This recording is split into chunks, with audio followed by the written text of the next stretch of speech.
Everybody, welcome to my channel, Be Free Now with Maria. My professional background is in psychotherapy, and I created this channel with the hopes of helping you experience some form of emotional freedom. This channel is not intended to give you psychological advice, but rather to help you expand your perception by making connections between your beliefs, thoughts, and feelings. The mind is fascinating, and through psychology, we're able to make connections, become more self-aware, reprocess trauma, and change old patterns. This is helpful stuff. However, I believe that there's a spiritual element to life, and that when we leave this part out of the equation, we are left spinning our wheels. When we incorporate it, a deeper shift happens. Therefore, I like to process life with cognitive awareness and a spiritual perspective. With that said, today I want to talk about the human spell. The human spell is when we really believe that we are these bodies, like we are our identity, we are these bodies, and everything we can see, touch, taste, smell, hear, and whatever other five senses we have, because I feel like I'm leaving one out.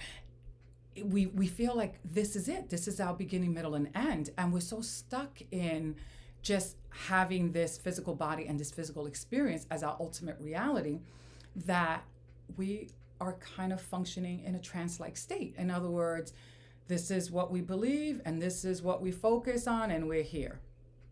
Meanwhile, there's all of this, meaning there's another part taking place here, and that's part of the unseen world, right? That exists. But I say part, but I'm uncomfortable sometimes saying part because it's not really like out there, but rather within, right? We have a soul, or at least I believe we do. We have a soul, and that soul is reaching out to us in many different ways. And sometimes we're not paying attention, so we don't recognize it, but it's reaching out to us through our intuition. In other words, we get that gut feeling, right? We know like, oh, this isn't right, but we do it anyway because it makes sense, or it's going to make so-and-so happy, so we do it. But we know deep down inside, right? Like there's a part of us that's trying to connect with us, and we ignore it, and we do this because we're under this human spell, and we then think we need to do things a certain way because we have this belief, then we have to act this way. And it blocks us. It blocks us from having the life that we really want to have, because instead of or the relationships that we also want to have. Because instead of moving, in the direction that we want to move in, we're going to hold ourselves back because we're worried about what other people are going to say, what they're going to do, what the outcome is going to be, how it's going to affect us in some way, shape, or form. And then we get scared and then we hold back, and that's just, the cycle that starts to run the show. In other words, we start to function from that channel way too many times, and we get lost. We forget that part of ourselves, and we get lost. We get lost in the physical world.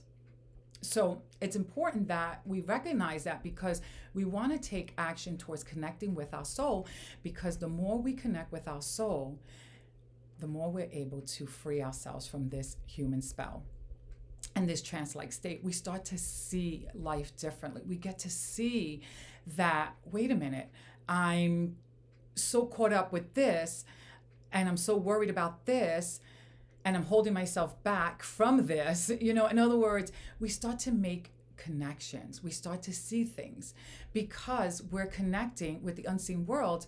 We're opening up. And as we open up, we're able to see what we couldn't see before. Before, we were too scared to see the truth. We have to function, right, in the way that we think we needed to function to stay, safe, emotionally safe in our experiences.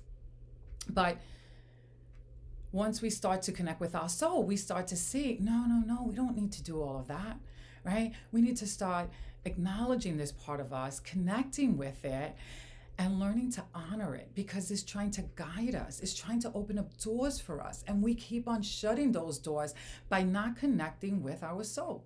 We're not hearing it. We're not allowing that intuition to guide us. We're allowing our five senses to guide us and to move us forward through life.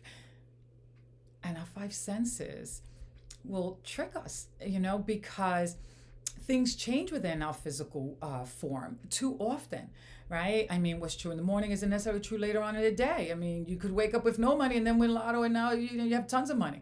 So, or more money than you had when you woke up, So everything is changing so quickly in our environment.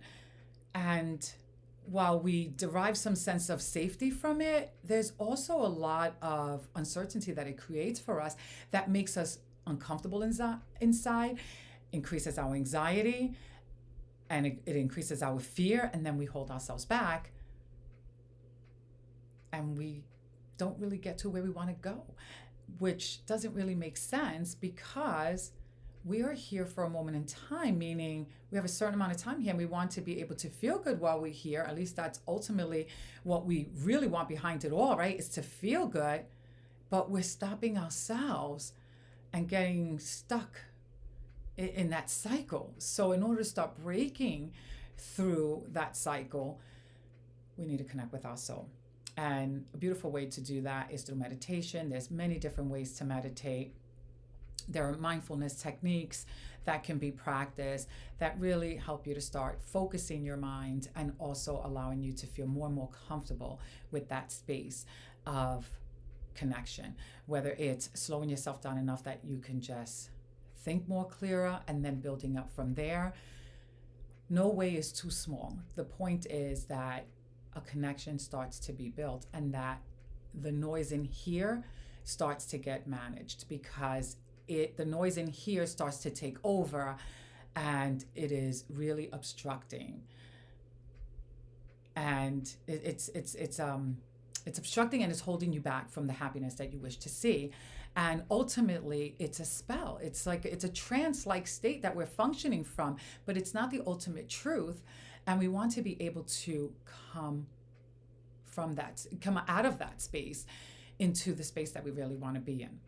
And in order to do that, we have to go where it is originating, and that is here, right? So if we have the problem here, we want to come here to address it. In other words, not really focusing on the outside, because the outside we have no control over. And if the fear is in here, then we want to address where the fear is coming from. And generally speaking, most people are thinking that the fear is out there, or the fear is because of something that's happening out there, or my stress is because of X, Y, and Z. But the reality is that the stress is coming from within. It's coming from within because there's a belief attached to that experience that then creates that emotion. Okay? So there's a belief that's connected to that experience that creates that emotion. And if we can see that and work from that point, it doesn't necessarily take us too far out this way. We're able to pull back, put things into perspective, and ground ourselves enough that we can see something bigger, a more expansive view, get a certain awareness about something. Now, this isn't going to solve everything, right? But it's a starting point because it all begins here. And then it starts to grow from there. So I hope that helps you in some way. But before I end, I do have a bag of words, and I would like to pick a word that maybe I could incorporate and inspire me in some way to incorporate something else. Boredom. Now, this is funny because I got this word the other day. So it's interesting that it comes again. But you know what it makes me think of in this moment in time is the meditation. A lot of people say, oh, it's boring to meditate. I can't meditate. Oh, it's just sitting still. And it's, these preoccupations of why meditation doesn't feel good, why it doesn't work for them, and so forth. But the moment we say, I can't, it's not for me, then we shut that door. And the thing is that every time we shut that door, we're shutting the door to the possibility of connecting with our soul. So that's one thing to remember. The other thing is that there are many different ways, to focus ourselves. And it doesn't have to be the traditional sitting down, way. Like I said, you can go on walks. People, sometimes just, repeating a word, right? A mantra and so forth. And there's so many different techniques. I mean, boundless techniques. I would just literally can just Google, mindfulness meditations. YouTube has lots of them. They have guided meditations if that helps, because as opposed to you just trying to control your thoughts, you're just going on a journey, and then you learn that you can do that, right? You can transport yourself with your mind, so it'll feel less boring. It doesn't matter, whichever way works for you, literally. The point is that you slow down your thoughts, you focus down, and you're able to listen to another part of yourself that's trying to reach you, so that you don't have to stay stuck in these old patterns that no longer serve you. Okay? So I hope that helps and that you have a wonderful day. We'll end with that. Bye for now.